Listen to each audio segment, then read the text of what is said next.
มือที่26รอบที่2ในโปรเจกต์ปั้นพอร์ตจาก500ไปสู่ 2,000 ใน30มื้อตอนนี้ค่อยก็อยู่ที่หน้ากระดานเทศของเบียกเคดคือเก่าเนาะอยู่ในหน้ากราฟของกราฟ BNB ซึ่งในรอบที่1ก็คือค่อยใช้กราฟ BNB ในการเก็บกำไรเนาะของมือที่26ตอนนี้เวลา7:22นาทีเนาะหรือว่า7 โมงปลายเนาะมาเบิ่งกันว่ารอบที่2เนาะค่อยจะสามารถทำกำไรฮอดเป้าได้หรือบ่เนาะซึ่งรอบที่1ก็คือว่าค่อยเก็บกำไรไปได้อยู่ที่ 22.5 คือว่าคาดไป 2.5 ที่จะฮอดเป้าซึ่งเป้าหมายหลักในมือที่26ก็คือ50เหรียญมาเบิ่งกันว่าค่อยจะใช้เวลาดนสำใดในการเก็บกำไรเนาะมาเบิ่งนำกันเลย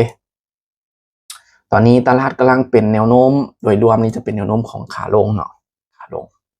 แต่ตอนนี้มันลงมาต่ำเทรนไลน์แล้วแต่ว่าแหงขายยังคงหุ้นแหงอยู่ในจุดนี้เนาะบ่มันพยายามขึ้นไปถึง 2-3 ครั้งแล้วก็ลงขึ้นแล้วก็ลงขึ้นแล้วก็ลงออเดอร์นี้ค่อยจะตามแหงมันไปก่อนเนาะไม่นี้จะจัดไปที่ออเดอร์เซลแหงนี้มีแหงซื้อเข้ามาหลายเนาะแต่ว่ามีโอกาสลงกลับคืนมาเนาะเพราะว่าณปัจจุบันนี้เป็นเทรนขาลงอยู่เอาเบิ่งนำกันว่าออเดอร์แรกของค่อยในรอบที่2ของมือที่26จะลงมาปิดให้ค่อยได้หรือบ่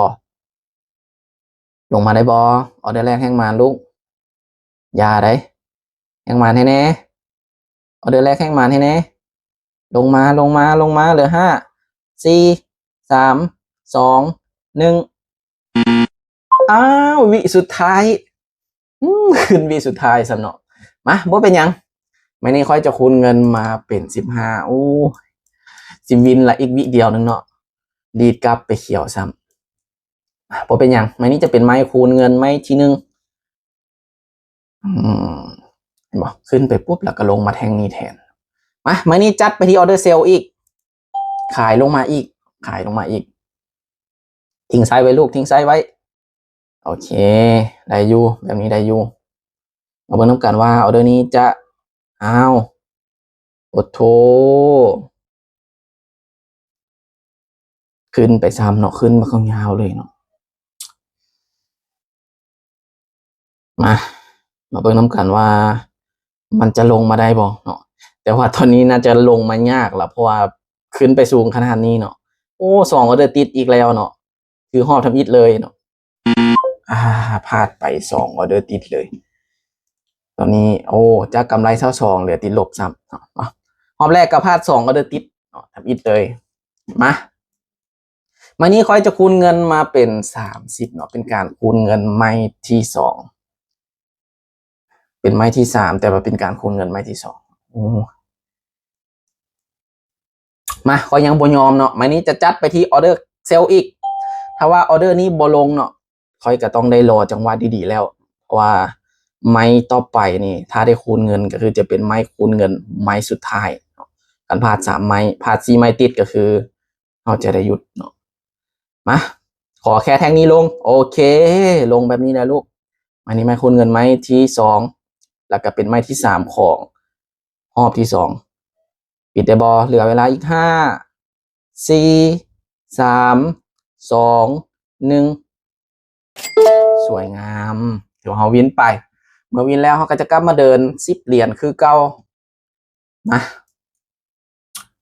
แนวโน้มตอนนี้มันเป็นแนวโน้มของขาลงเนาะขาลงเช็ดตามแนวโน้มก็คือค่อยจะขายอย่างเดียวเลยมาออเดอร์นี้มันพยายามขึ้นแต่ก็ยังขึ้นบ่ได้เนาะพยายามขึ้นหลายเทื่อหลายบ่มานี่จัดไปที่ออเดอร์เซลอีกขายลงมาอีกมันขึ้นไปขายลงมามันขึ้นไปขายลงมามาเบิ่งกันออเดอร์นี้จะลงได้บ่ลงมาลูกโอเคลงมาแล้วนิ่งๆไว้เด้อรับเลยก็ได้นิ่งๆไว้ลงยาวขนาดนี้ละน่าจะงามๆละออเดอร์นี้อย่าเด้โอ้เฮงซื้อเข้ามาหลายแท้กลับคืนก่อนลูกกลับคืนก่อนกลับคืนให้ขายเข้ามาโอเค5 4 3โอเคกลับคืนละ2 1สวยงามถือว่าวินไป2ออเดอร์ติดเนาะถ้าออเดอร์นี้วินก็ถือว่าจะเป็นคือกับหอบทำอิดเลยเนาะเพราะว่าเขาพลาด2แล้วก็มาวิน3ไม่ติดตอนนี้เขาพลาด2แล้วก็มาวิน2ไม่ติดละถ้ามันมีวินอีกก็คือจะคือกับหอบทำอิดเลยมาที่ออเดอร์นี้ ออเดอร์ที่5ของรอบที่2ก็ขึ้นไปขั้นเขียวอีกละเนาะมานี่จัดเซลล์ลงมาอีกมามันขึ้นไปแล้วก็จัดเซลล์ลงมาเนาะโอ้ถ้ามันบ่ย่อเมื่อกี้นี่งามเลยมาลงมาแล้วตอนนี้นะลงมาแล้วงามๆแล้วอย่าขึ้นไปเลยลูกขอสถิติเก่าคือหอบทับอิฐลงมาอียาลูกยาโอ้ยลงมาโอเคลงมาลูกดันลงมาโอเคเหลือเวลาอีก10 วินาที7 วินาที5ยาลูกยากลับคืนโอ้โบไทยโอ้ยเนาะเกือบเป็นคืออันฮอตทับอิฐเลยเนาะพอออตอิฐกับพาด2แล้วก็มาวิน3เกือบไปบ่ฮอตอิฐพาด2วิน3เนาะแล้วก็พาด2มาวิน2เกือบวิน3คือกันเนาะโอเคไหมนี่ค่อยจะคูณเงินมาเป็น15คูณเงินมาเป็น15 เหรียญโอ้ตอนนี้แฮงซื้อเข้ามาหลายเนาะแต่ว่าค่อยจะขายอีกจัดไปที่ออเดอร์เซลอีกเนาะบ่ยอมขายอย่างเดียวจังหวัดแนวโน้มขาลงนี่ขายอย่างเดียวเลยคูณเงินใช่เอาเนาะคันบ่พลาดเกิน4 ไม้นี่ฮอดเป้าแน่นอนเนาะ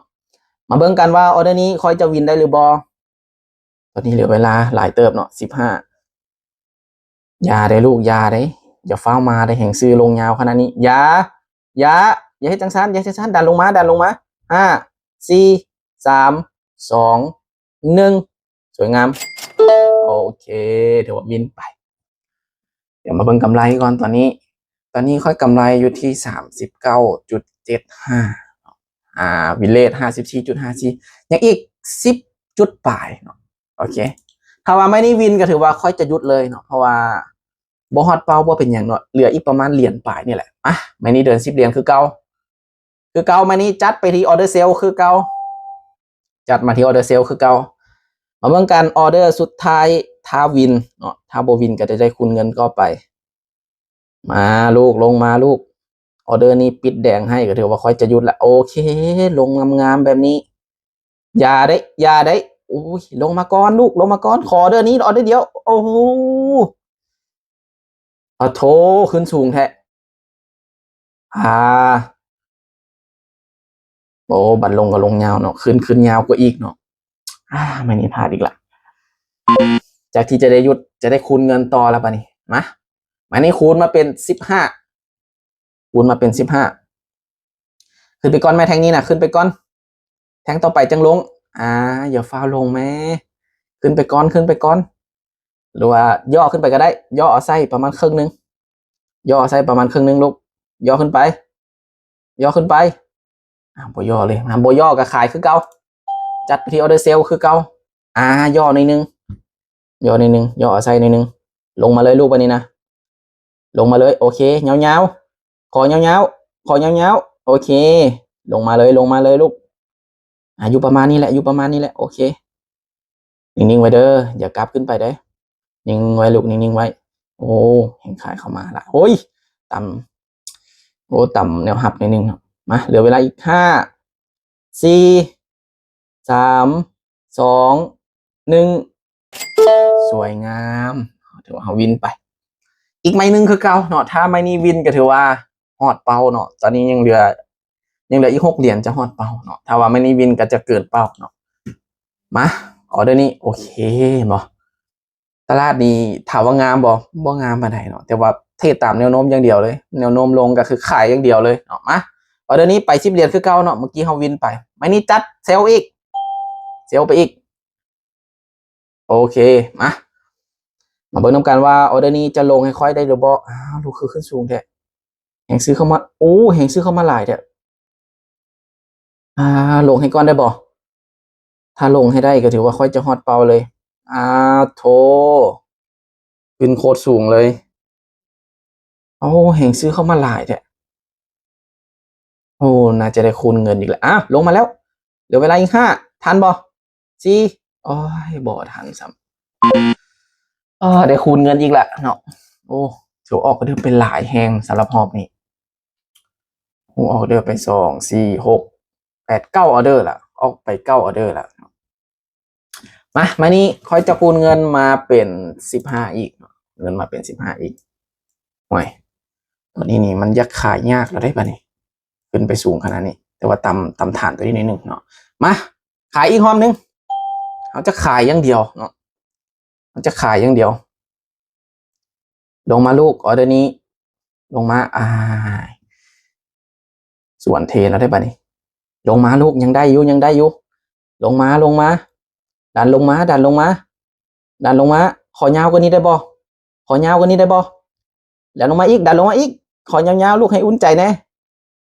อย่ากลับขึ้นไปได้เหลือเวลาอีก5 4 3 2 1สวยงามขายอย่างเดียวเนาะมันจะขึ้นก็ยากแต่ว่าเฮาเทตามแนวโน้มเนาะ